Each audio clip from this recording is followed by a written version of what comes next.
Hello everyone, welcome to my channel. Fighting in the ring is one thing, but battling outside of it? That's a whole different kind of war. And no one understands that grind better than Deion Sanders. Coach Prime has been the rock for his son, Shiloh Sanders, through a tough bankruptcy case. But now he's stepping up for someone else. A 30-year-old female boxer caught in a suspension mess. And when Deion makes a move, you know it's not just for show. Let's talk about Claressa Shields. She dominated the ring, left with all the heavyweight titles, and was riding high after her big win over Danielle Perkins on February 3rd. But just as she was celebrating, trouble struck. A post-fight drug test revealed 3.4 ng/ml of marijuana in her system. And just like that, WADA slapped her with a provisional suspension. But here's the thing. Shields didn't just take it, she fought back. Her pre-fight tests were clean and she insisted she doesn't even smoke. Instead, she blamed secondhand smoke exposure at the venue. And she wasn't alone.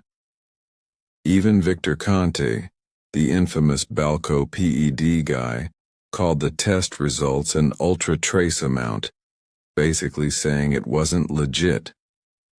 Shields herself said, "Was I around someone smoking?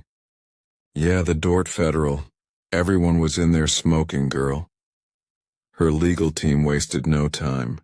They presented evidence on March 6th, and by March 14th, the Michigan Commission lifted her suspension. A win, right? Well, kinda. Even though the suspension was lifted, the fight isn't over. The commission didn't dismiss the complaint entirely, meaning she could still face a fine or worst-case scenario, lose her belts. And that's got Shields fed up. She took to social media venting her frustration.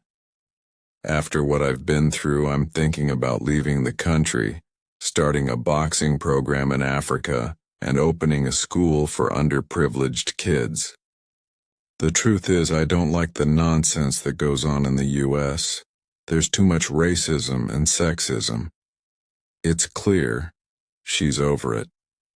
And while she might have won this battle, the final decision still looms over her career. With her name cleared, at least for now, the big question is, who's next?" After dismantling Danielle Perkins, Shields threw out some big names in her post-fight interview. She said, "I'd love to bring Savannah Marshall to the USA and tap that ass again. And it's always on the table if Cris Cyborg or Laila Ali want to fight." Fans can't help but compare this situation to Sha'Carri Richardson's marijuana scandal before the 2021 Olympics. The difference? Shields fought back and won. And instead of staying on the sidelines, she's already gearing up for the next round. So, who do you think should be Claressa's next opponent? Should she run it back with Savannah Marshall? Step into the cage with Cyborg? Or go for a legendary showdown with Laila Ali? Let me know in the comments. Thanks for watching.